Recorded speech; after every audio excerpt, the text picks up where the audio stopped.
In 1981, Flight 307 left Denver, Colorado, heading to Seattle. It carried 139 people. The weather was clear. The flight took off at 3:43 p.m.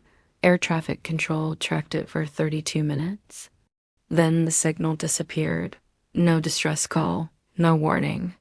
The plane vanished from radar, just gone. Officials started a search. They found nothing. The families waited. The airline said it may have crashed. But no wreckage, no debris, no bodies. Just empty skies. The government closed the case in 2 weeks. They called it weather-related, but that day, no storms were recorded.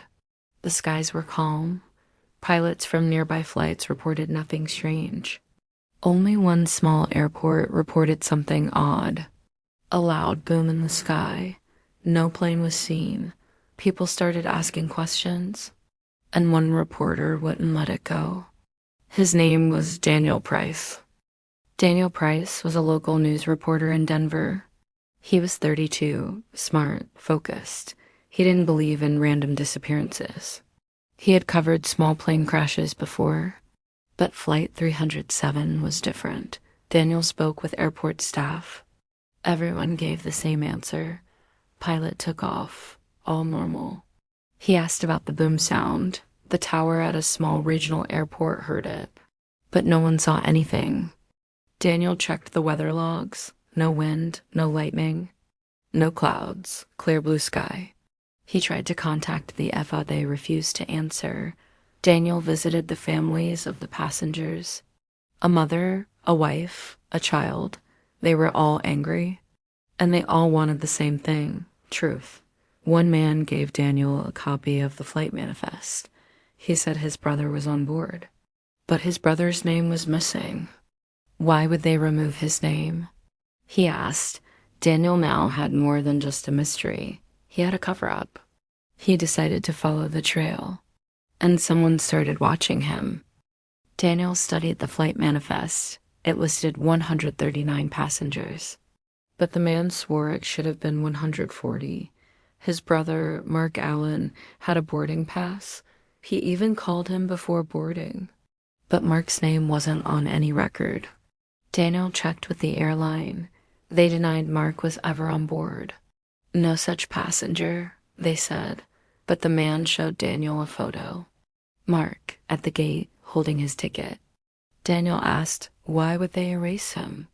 The man replied, Mark worked for a defense company, top secret work, black projects, military tech. Daniel's gut said this wasn't just a crash. He went to the company where Mark worked. No one let him in. Later that night, Daniel's car was followed. He made 4 turns.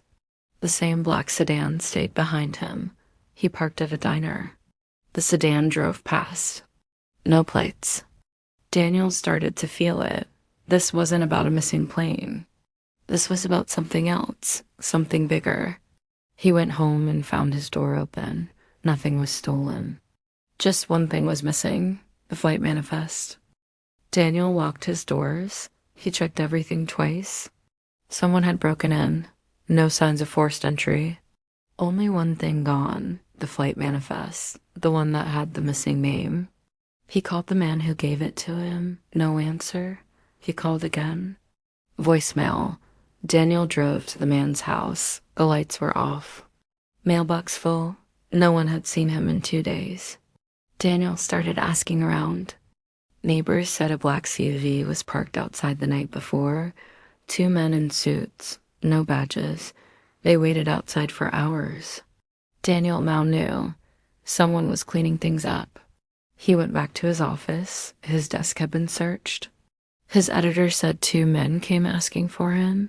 They showed IDs. Said they were from the F. Daniel checked the power on his recorder. Dead. Files missing. He realized he was no longer just reporting a story. He was inside one. That night, he found a note under his door. In block letters, it read, "Stop asking about Flight 307." Daniel didn't stop. He went to the public records office in Denver. He asked for anything related to Flight 307. The clerk looked nervous. She said, That file's sealed. By who? Daniel asked. She whispered, not by us. Later that day, Daniel met a retired air traffic controller named Jim Talbot. Jim had worked at Denver's main tower in 1981. He remembered Flight 307. We lost it fast, Jim said. No mayday, no static, it was just gone.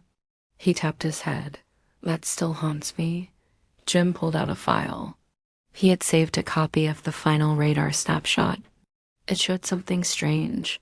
Flight 307 flying straight, then a sharp turn, then nothing. Planes don't make sharp turns without a reason. Daniel asked, could it be a hijacking? Jim shook his head.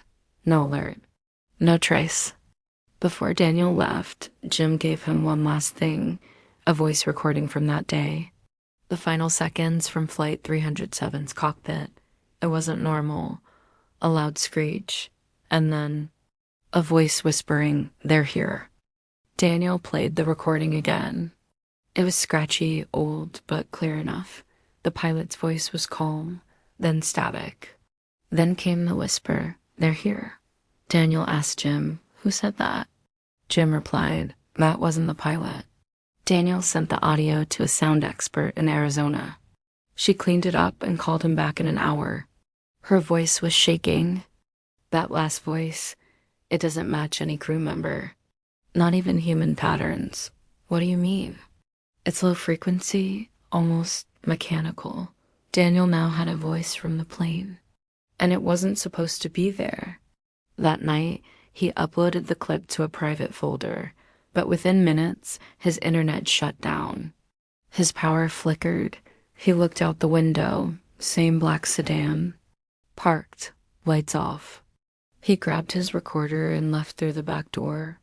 He drove an hour to a motel outside the city. No cell, no laptop.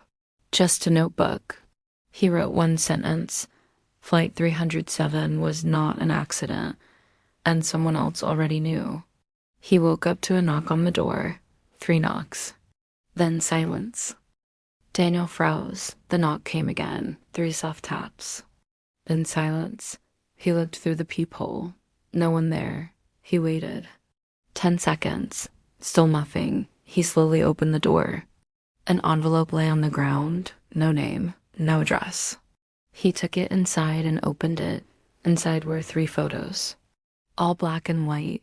Grainy. Old. Photo 1. A man in a pilot uniform, same airline as Flight 307.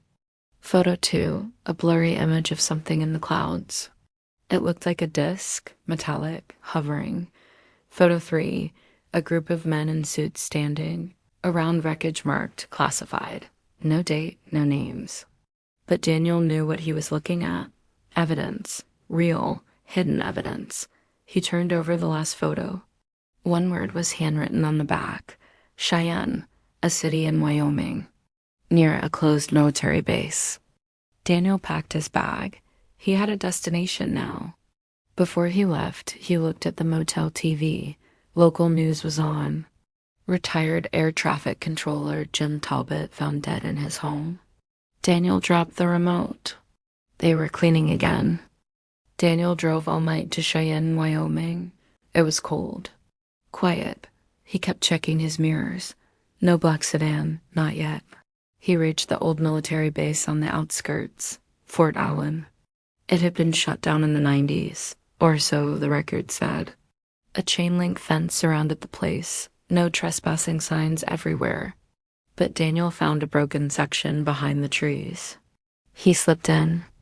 Old buildings stood like ghosts, empty windows, rusted doors. He found Hangar 3. The door was chained. But someone had been there recently. Footprints in the dirt, fresh tire marks. Inside, he found rows of file cabinets, old blueprints. Aircraft logs from 1981, some marked, Flight 307. He took photos of every page.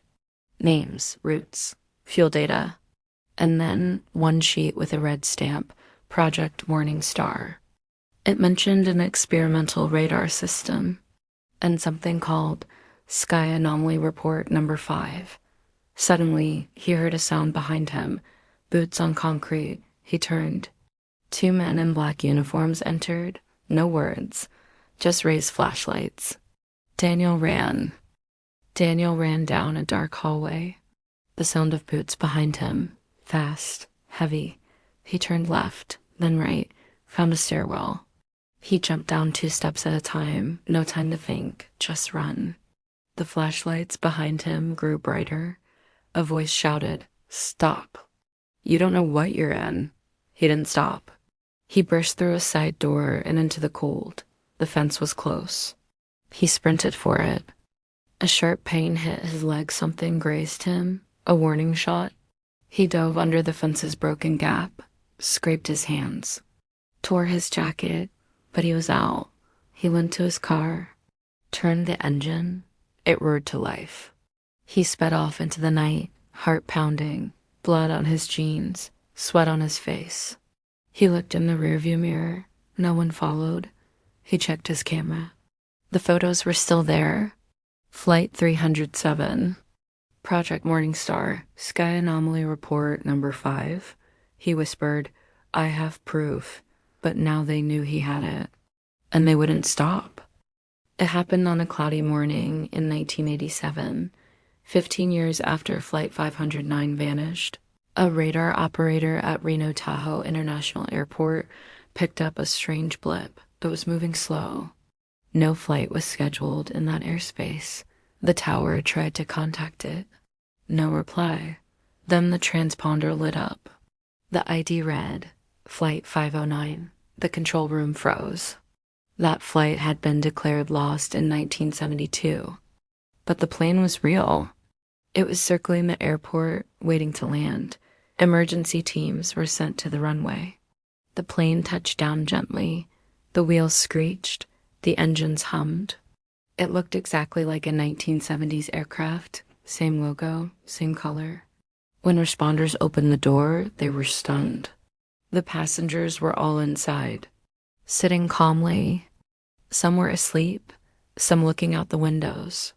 All looked alive, but there was no sound. No one moved. No one responded. The pilot and co-pilot were in their seats, both with hands on the controls, eyes wide open, frozen. The inside of the plane looked untouched by time. Newspapers from 1972, half-eaten meals. Still fresh, the airport was locked down. FBI and military arrived within hours. By evening, the plane was covered, towed into a hangar, and the airport issued a fake story. Training exercise. False alarm. But one ground crew worker took a photo of the tail number before it was covered. It clearly read 509. He leaked it years later. That's how the world found out. The FBI received an anonymous call. A man claimed he saw Flight 509 in a hangar in New Mexico. He said it landed weeks after disappearing. The agents didn't believe it at first. But the caller gave a code. It matched a classified file from 1972. That code was only known to federal agents. The team rushed to New Mexico. The area was a restricted military zone. No one was allowed in. But satellite images showed a new hangar built in the desert. The team couldn't get approval to enter, so they went off record. At night, 2 agents entered the zone. They wore desert gear and used thermal cameras. The hangar was heavily guarded. But inside, they saw something shocking. Through the camera, Flight 509 was there. Same model, same airline, but repainted. And something strange, there were people walking inside the plane, like it had never crashed. One agent whispered, "How is that even possible?" The other took pictures. But before they could leave, a spotlight hit them. A loudspeaker said, "Hands up. You are trespassing on federal property." Suddenly, armed guards surrounded them, guns raised. The mission had been exposed. But they had the proof. And now, everyone wanted them silenced. Captain Reynolds picked up the old radio from the cockpit. It hadn't worked in years, but he tried anyway. Static. Then a faint voice whispered, We're still here. Flying. Tom and Ava froze. What did you say? Reynolds asked. No response. The crew stared at the control panel. The altitude was holding steady at 33,000 feet, but the plane hadn't moved from that height since the day it disappeared. Are we stuck? Ava whispered. Tom opened the flight manual. A paper fell out. It had the names of all 127 passengers. Every name was crossed out except for Tom's and Ava's. What is this? Tom asked. Only two make it back, Reynolds said softly. Ava's hands shook. Back from where? The cockpit lights flickered. Suddenly, the plane's engines powered up on their own. The nose turned toward the west. Outside, the sky grew darker black, starless. We're flying again, Reynolds said, but not to Earth. Tom ran to the cockpit window. Below them, clouds twisted like smoke. Strange lights pulsed deep in the clouds. This isn't our world, Ava said. Reynolds looked straight ahead. It never was. A final message blinked on the dashboard. Flight 509, destination unknown. The private radar expert Hank Foster joined the team in Nevada. He reviewed old IFA tapes and said something was wrong. He played back radar data from the night Flight 509 vanished. There was a signal from the plane at 8:02 p.m. near Arizona. Then suddenly, the plane signal split into two. One went north. One went west. Hank said, "This isn't normal." Either the radar was hacked or something jammed the real signal. Agent Morris asked, "Can someone fake a plane's location?" "Yes," Hank said, "but you need high-level military tech." Everyone froze. That kind of tech wasn't available to the public in 1972. Only top-secret U.S. defense units had it. Was this a hijack? Blake asked. More like an operation, Hank replied. Planned, clean, hidden. Blake wrote down, possible military involvement, but why? The team checked old Air Force movement records. A base in Utah had flights at that exact time. The logbook said, training exercise, no further details. Agent Morris leaned back. You don't move an entire flight path for training. They were hiding something. Now the mystery grew. Not only did Flight 509 vanish, but someone made sure no one could trace where it really went. The call came from an unknown number. James answered. The voice was clear. Flight 509 is not lost. It was taken. James froze. Who are you? He asked. I worked in the control tower that night. We saw the flight vanish from radar, but something else showed up another signal just above it. James asked, a plane? No. Something not human. Then the military showed up and erased everything. Told us to stay silent. James's heart raced. The man continued, but I saved a copy of the radar logs. I've kept them hidden. James needed proof. Can I see it? I'll send you the location, the man said, but be careful. They're watching. The call ended. Seconds later, a black SUV passed slowly outside James's window.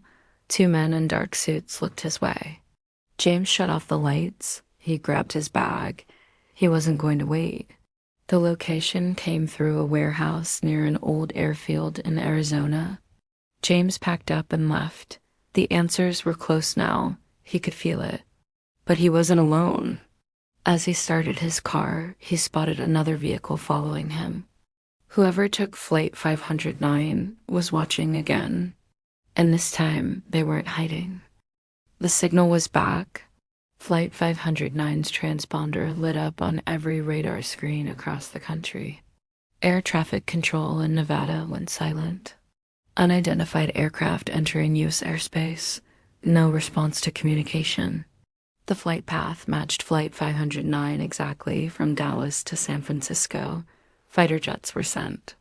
Pilots reported a plane flying low, old in design, with its tail number confirming N509TX. But what they saw inside made their voices shake. The windows showed passengers still sitting, still dressed in 1970s clothes, not moving, not alive. The cockpit was dark. No pilot. Then the plane vanished from radar. No crash. No wreckage. Just gone. The Pentagon called it a radar anomaly. News channels aired the footage once, then pulled it. Families of the missing passengers stood outside airports with photos, hoping, waiting. No answers came. Weeks later, a San Francisco reporter received a brown envelope. Inside was a photo taken from a satellite, a blurry image of Flight 509, flying above the Pacific Ocean with no pilot, no heat signature, no destination, and one final note typed on old paper. We're still on board, and we're still waiting to land. The truth, buried again, but some stories never really end.